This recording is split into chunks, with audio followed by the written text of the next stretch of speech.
Let me just introduce myself. As Christine mentioned, I'm Hans Henrik, co-founder and CEO of Quantify. We're a Danish-based software company. We do quantum computing software and classical software and try to marry the two and make quantum computing useful as soon as possible. We work with physical simulations or chemistry, but also optimization problems, and it's the last one we'll talk about today. And I'll introduce Astrid, who can tell you a bit more about herself, and then we'll talk about the collaboration we've had with TDCnet. But maybe, Astrid, you could introduce yourself and say a little bit more about what TDCnet does. Yes. My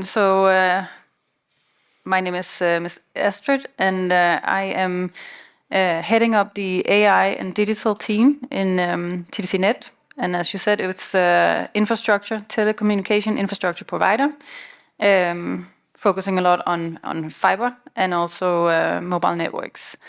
And as you also mentioned, it's the largest telecommunication infrastructure provider in Denmark, and we have plenty of data, plenty of optimization problems that we would like to solve, and that's kind of how we ended up here. Yes.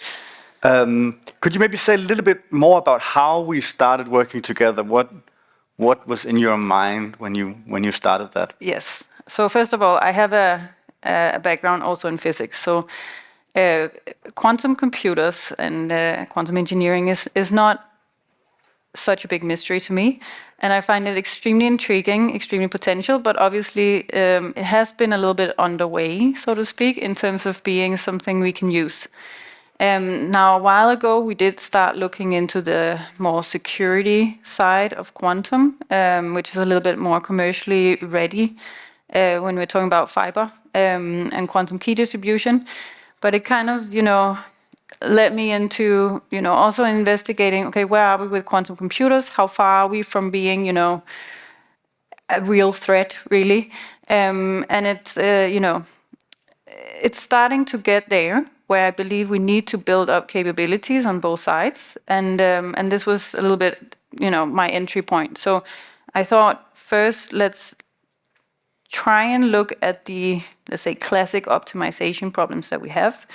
Which of them could potentially be solved using quantum computers with some kind of upside?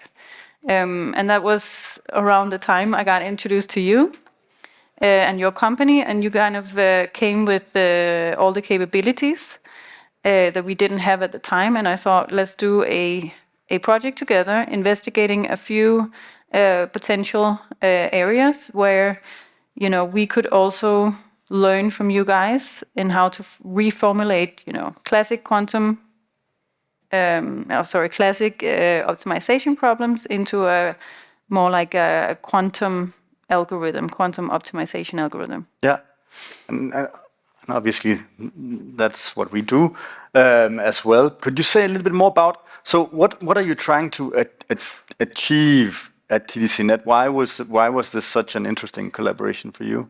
Well, so we have been the best mobile network 9 years in a row. And in the beginning, that was not so difficult, but now we can see competition, for instance, is catching up. And one of the things we then wanted to investigate was how we place our mobile towers, how we upgrade the towers to the latest technology, C-band, and do it in a way that is, of course, as optimal as possible, both from a money perspective, but also from a, how mobile signal interfere and drop off and switch cells. So it's quite a complex problem if you add everything to it. And obviously in the classic domain, you simplify quite a lot.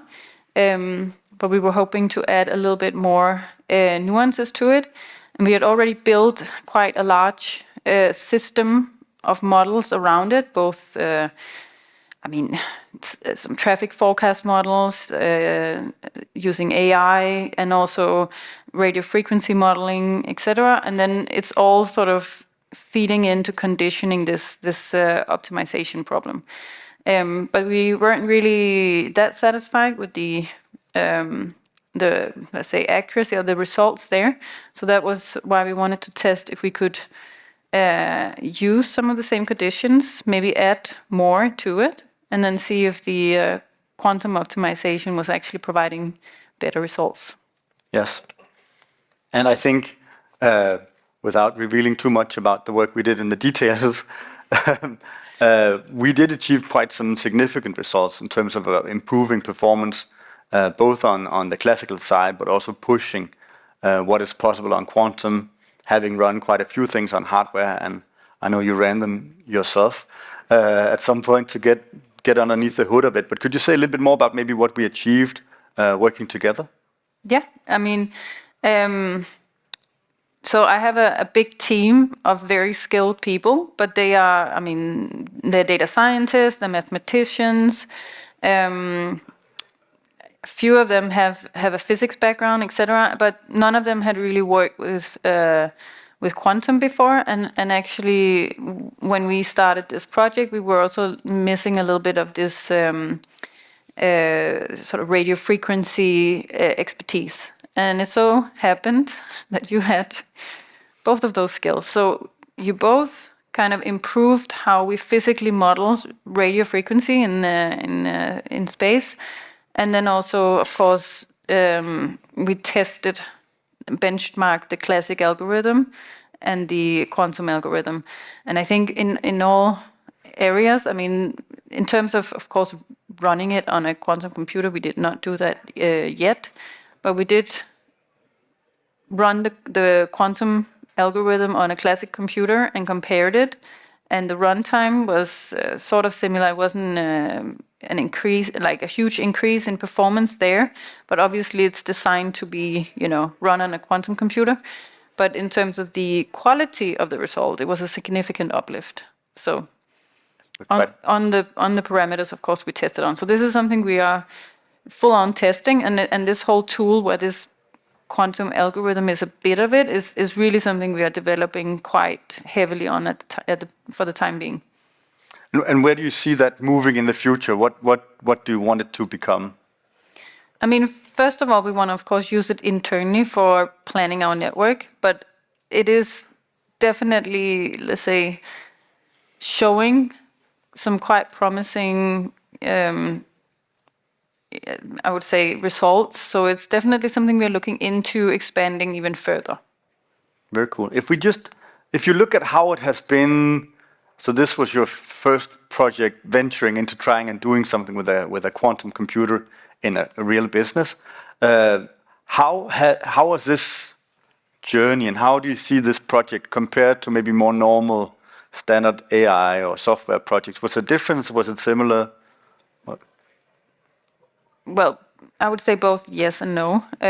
Obviously, it's different in the sense that the hardware is not readily available, and it's also quite expensive. We did actually try on another optimization problem previously, some of the solvers that are available. But, if you don't mix it with a sort of classic method right now, you don't really achieve such, let's say, robust results for the time being. So definitely there is that, where you can say on the AI side, you have, a lot of GPU power, more or less, readily available if you go on any cloud provider. Whereas here it's a little bit more specialized, and it depends a lot on, if you choose one over the other, for instance. But this is where it's kind of cool working with you guys, because it's, it's inherently quantum, so it can fit to whatever, not fit to whatever, but it can sort of be, I would say, tested more easily on different kinds of hardware solutions. And that's one of the key benefits of the way we work with quantum software is we're hardware independent. If there's people in the audience thinking about starting a quantum project, maybe they haven't done their first one yet, why should they do it, or why would they consider doing it? And are there things they should be thinking about before they venture into that space? I guess it depends a little bit. I mean, if we talk about drug discovery as the previous speaker, it's a little bit more naturally, quantum, inherently quantum. But But I think this is where we are right now, where there are many problems that can be solved, using quantum computers that we don't really know because we haven't explored it yet. But it does seem to have an advantage, obviously.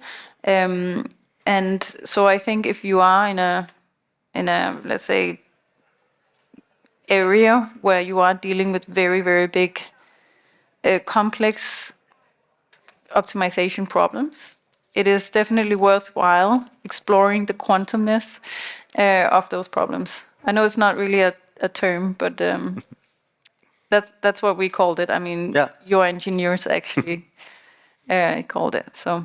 No, but I think it is a reflection on the fact that we actually don't know right now how a particular problem translates into a quantum solution, or if it does at all. So there's a piece of engineering and actually reworking. Does this problem make sense for quantum, or is it just much better to put on GPUs and hammer at it with that technology? So it is a term we use in terms of figuring out the quantumness of a particular problem and stepping back and re-engineering that. Anything preparation-wise that you would think you'd want to think about? I know you have hired people with similar competences, or discovered that you had them in-house, which is nice for taking things further. But is there any prep you should be making to sort of better absorb these kinds of activities? I think it really helps if you do have some internal capabilities. At least it's a very I wouldn't say new area, but now it is really increasing in popularity. There are many providers, both of software solutions, platforms, and even the hardware. And I think it's difficult if you don't really have that much experience or knowledge or understanding with, quantum engineering or quantum technology, understand maybe some of the, let's say, inherent differences in the methodologies. But other than that, I think it's gonna be more and more, let's say, readily available. I think you can see that already. There are many companies that are working on making it easier to use. Yeah.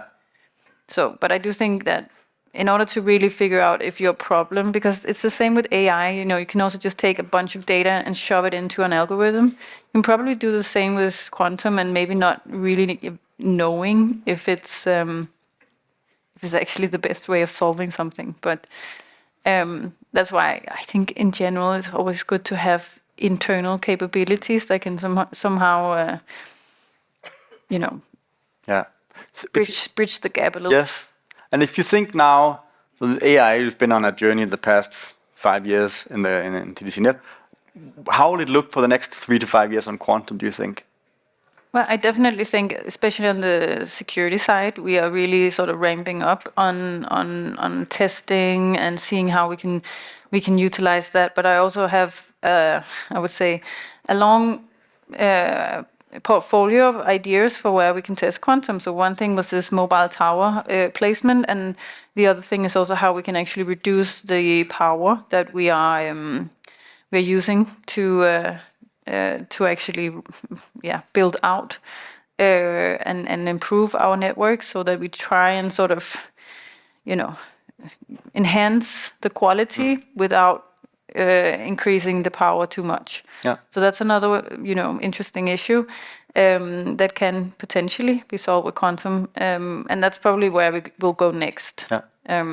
But I mean, network optimization in general is also a huge problem to look into at some point. Fantastic. Hopefully we can do some of that together. Thank you so much, Astrid, for taking the time today, and thank you so much, all of you, for listening in. We've already gone over time, so I won't say much more. Thank you.